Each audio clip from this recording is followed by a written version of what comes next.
ఇడుపులపాయలోని వైఎస్ఆర్ ఘాట్ వద్ద వైఎస్ జగన్ నివాళి అర్పించారు. పూర్తి వివరాలు మా ప్రతినిధి మూర్తి అందించడానికి ఇడుపులపాయ నుంచి సిద్ధంగా ఉన్నారు.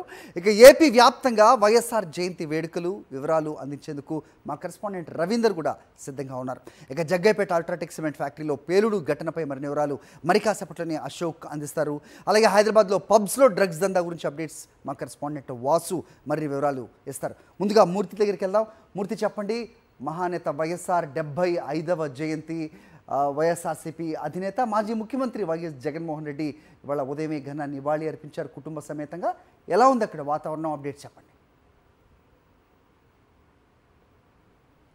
హరి, దివంగత ముఖ్యమంత్రి మహానేత వైఎస్ రాజశేఖర రెడ్డి 75వ జయంతి సందర్భంగా ఆంధ్రప్రదేశ్ మాజీ ముఖ్యమంత్రి వైఎస్ఆర్ కాంగ్రెస్ పార్టీ అధ్యక్షులు వైఎస్ జగన్మోహన్ రెడ్డి కుటుంబ సమేతంగా కొద్దిసేపటి క్రితమే వైఎస్ఆర్ ఘాట్ వద్ద నివాళులర్పించారు.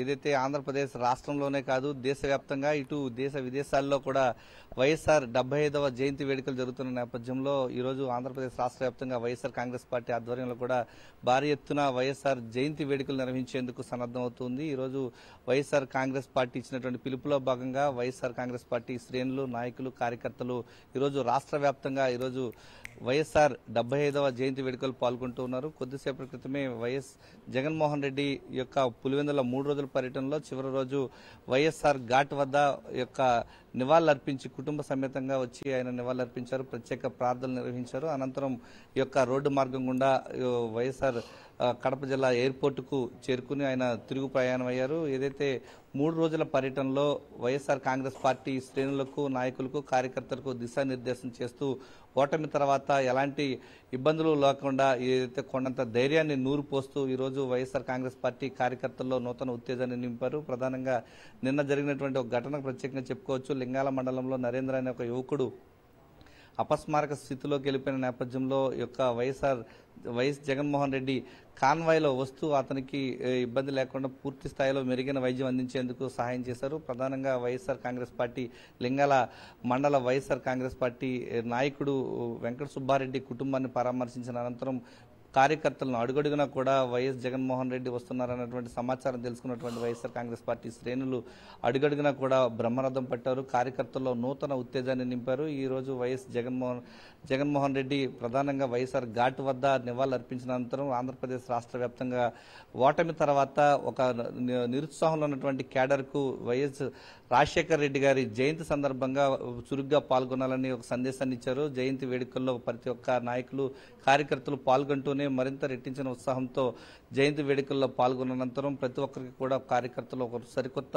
రెట్టించిన ఉత్సాహాన్ని అయితే తీసుకొచ్చేటువంటి ప్రయత్నం చేశారు. కొంత ఎల్లో మీడియాలో ఒక విష ప్రచారాన్ని అయితే తెరపైకి తీసుకొచ్చారు. ఆ అన్ని మాటలను పక్కకు పెడుతూ వైఎస్ఆర్ కాంగ్రెస్ పార్టీ శ్రేణులు రెట్టించిన ఉత్సాహంతో ఈరోజు జయంతి వేడుకల్లో పాల్గొంటూ ఉన్నాయి.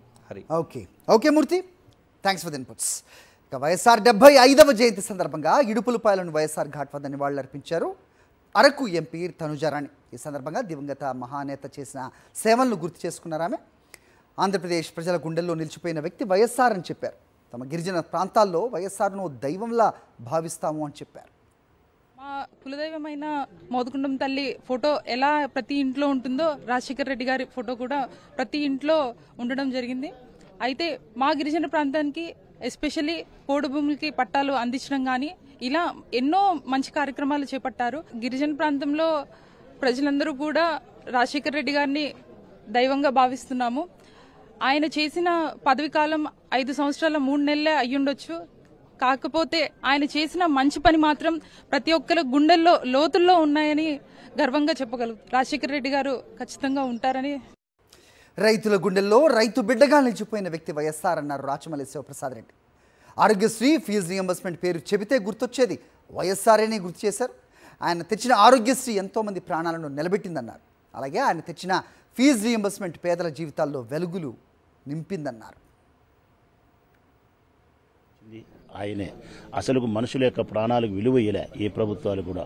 పేదవారికి ఒక జబ్బు వస్తే 2 లక్షలు లేక మరణించే పరిస్థితి ఉంటే ఆయన ఆరోగ్యశ్రీ పథకాన్ని పరిచయం చేసి ఈరోజు అందరికీ ఆయుష్ పోసినాడు. అందుకే రాజశేఖర రెడ్డి మరణించినా కానీ మన గుండెల్లో బ్రతికే ఉన్నాడు. పిల్లలు చదివే పుస్తకాల్లో అక్షరాల్లో ఉన్నాడు. రైతులు వేసే పంట పొలాల్లో ఆయన ఉన్నాడు. మన ఆరోగ్యం విషయంలో ఆయన ఉన్నాడు. ప్రతి చోట రాజశేఖర రెడ్డి బ్రతికే ఉన్నాడు. అందుకే రాజశేఖర రెడ్డి గొప్ప. ఈ రాష్ట్రంలో వ్యవసాయాన్ని గురించి పట్టించుకునేవాడు లేడు. రైతులకు కనీసమైన గౌరవాన్ని ఇచ్చిన పరిస్థితి లేదు. రైతు సమస్యల గురించి మాట్లాడిన వాళ్ళు లేడు. రాజశేఖర రెడ్డి 2004లో ముఖ్యమంత్రి అయిన తర్వాతనే వ్యవసాయమే అన్నిటికంటే ప్రధానమైన రంగము. అది బాగా ఉంటేనే రాష్ట్రం బాగుంటుంది, దేశం బాగుంటుంది. రైతులు చాలా గొప్పవాళ్ళు. జై జవాన్ జై కిసాన్ అనే మాటకు నిజమైన అర్థం చెప్పినవాడు రాజశేఖర రెడ్డి. అందుకే ఆనాటి నుంచే రైతుల యొక్క ప్రాముఖ్యతను 2004 నుంచే ప్రారంభమైంది. రైతుల హృదయాలలో ఎప్పుడూ రాజశేఖర రెడ్డి రైతు బిడ్డగా మాత్రమే మిగిలిపోయినాడు.